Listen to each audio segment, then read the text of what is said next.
Welcome back, everybody. Welcome back to another match preview. This time it's the Club World Cup final. The final. We've got a trophy on the line, people.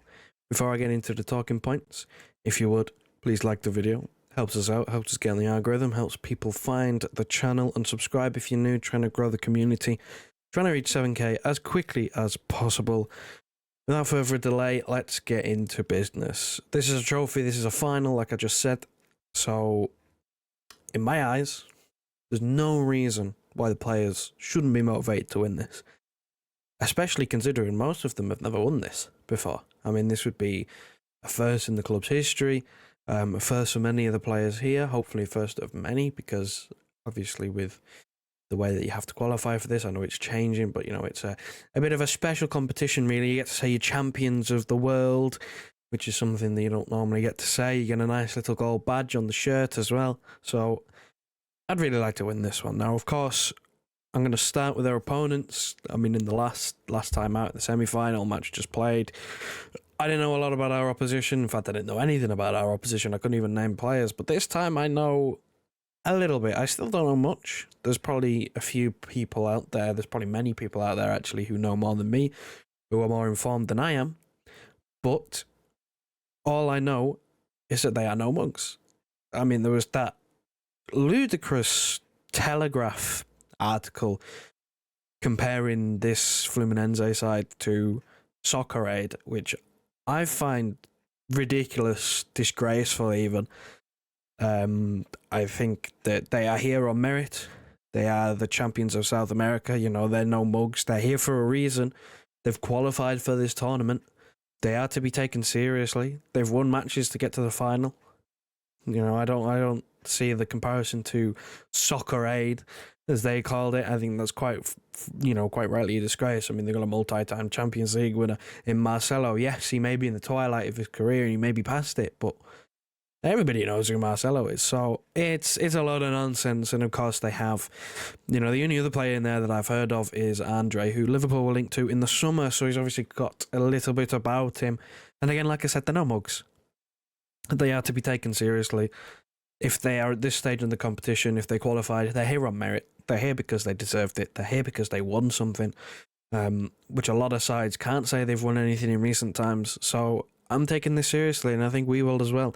Now, that's about all I've got for the side we're playing. I don't think, I don't know too much more, if I'm being perfectly honest. I think they are about 7th in the Brazilian league. How much merit is into that? I don't know how the Brazilian league works. That's about all I've got. I don't know too much about our position, apart from the fact that I'm taking this seriously. I'm taking this as seriously as I can. I'm not downplaying our opponents. I kind of downplayed the last lot because, again, like I said, nobody really knew anything about them. And to be honest, if you watch the game, they barely laid a glove on us, to be honest. But I'm expecting a tougher time this time around in the final. Of course, there's a trophy on the line, so they're going to be up for it. They're going to want to win it as much as we are. So, I guess that kind of segues into the mindset of our team, our players. Of course, we've got the news that Jeremy Doku, Kevin De Bruyne and Erling Haaland will not play at all in the Club World Cup. I mean, there's only one more game left, but they won't play on Friday. They'll play tomorrow, which means we are left with a similar looking squad to what we arrived with, what we had on Tuesday, which, we got the job done then, and I think you can get the job done now, of course. But it's refreshing to see that even though those 3 players aren't going to take part in this competition, we've got a full squad in training for the first time in a long, long time. So, I'll pop up a predicted starting 11 on screen now. Let's not beat around the bush here. This is partly me trying to manifest something into existence. I kind of want to see this, but also know there's a few players in here that I know are going to play. Like a Kyle Walker, I know he's going to play, which I said in the review last time out that he didn't play bad. But I still don't want him starting games of football because I think there are better options, but I know he's going to play. And if he plays like he did last time, then I'll have no complaints, really. I mean, there's a little bit sloppiness there that needs to be tidied up on, but other than that, I mean, yeah, it was fine. Again, like, he wasn't really tested because the defence didn't really have much to do. But in terms of what he had to do, yeah, he was fine. So I know he's going to play. That's why he's in there. John Stones as well. I think him sitting next to Rodri just makes us look a better team. I think you saw that with just the way we controlled the game on Tuesday. We just, we completely nullified the other side. So John Stones will be in there. And in terms of his partner, I mean, it was Manuel Akanji. I think Ruben Diaz comes back into this game. I don't know why he didn't start the other day, but it is what it is. And I think Nathan Ake retains his place because he has to retain his place. Let's be real. He's probably been, for as little as he's played, really, he's sort of been in and out of the team. But for when he has played, he's probably been the most consistent of anyone in our defence. So for me, from here on out in the rest of the season, I think he has to continue starting, whether it be at left back, whether it be at centre back. It doesn't really matter to me. Now, personally, if Vardio was to come back in the team, I would like to see Nathan Ake play at left back and Vardio play in the centre, considering Gvardio's a natural centre-back, and he's kind of struggled a little bit as of late playing as a left-back because it's a little bit unnatural to him, but Pep seems to view it the other way around and like Gvardio's a left-back. But I'd stick Nathan Ake in there. I think he deserves to keep his place. Same thing with Mateus Nunes. I think Mateus Nunes deserves to keep his place. He was man of the match the other day. Man of the match, best player on the pitch. He's getting better and better every game. I can't praise him enough at the moment. I mean, it's looking like a great piece of business getting Mateus Nunes, and I won't lie, of course there's still a few things he has to work on, but for what he's shown in the brief time that he's done on the pitch, yeah, I think he must play. I really think he must play. Of course, I'm also kind of half expecting it to be Mateo Kovacic because he just scored his first goal for the club, which I don't think many of us expected him to get a goal. But this is sort of the team I expect. I think Alvarez will also come back in as well. I think in him not starting was due to him, maybe getting a little bit of rest. I was surprised he came on because I think of recent weeks he's looked a bit leggy. His touch has been off. His passing's been off as well. He's kind of gone through periods of games where he's been anonymous.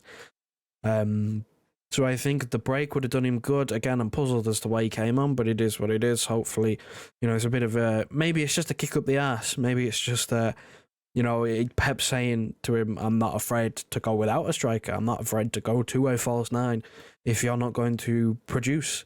So maybe that's a kick up the arse. So hopefully he'll return to form as well. I think the rest of the team picks itself. Of course, no Doku. So on the wings, you're a little bit limited unless you play Oscar Bob. I don't think he's going to do. And I don't want to see Foden on the left, so Grealish takes his place. Maybe slightly average in the last game. Some people saying below par. Probably should have scored instead of dallying about and not even taking a shot. But again, it is what it is. He scored 3 and 3 before that, so can't really have too much complaints about him.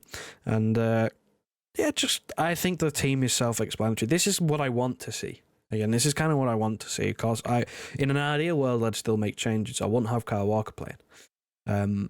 Purely because I don't think he's done enough to warrant, even though he had a good game last time out, I still don't think he's done enough to warrant, having a permanent stay in the team. When Akanji did nothing wrong as well, also. But again, I will not be upset if he plays. I'm expecting him to play as well. Of course, same can be said for Vardiol. As long as Nathan Ake is in there, if he doesn't play Ruben Diaz again, I'm not really too bothered because his form hasn't been great. As long as it's Nathan Ake and John Stones in defence, the other two I'm kind of okay with. Because I know Nathan Ake and John Stones, when they play, they've been fairly consistent. Of course, John Stones been injured, but Nathan Ake has been consistent, and John Stones just helps out Rodri and helps, elevate his performance because he's been isolated on his own. But yeah, that's my team prediction. As for my score prediction, I'm going to go for a 3-1 City. Again, I went for 3-1 last time because I couldn't back us for a clean sheet. I don't think we'll keep 2 in a row. I think that's a bit much of an ask for the way the team's playing right now in terms of defensively. We're still not quite up to speed yet. Again, it was better, but it still wasn't perfect. So I'm going 3-1. Let me know what your score predictions are in the comment section below.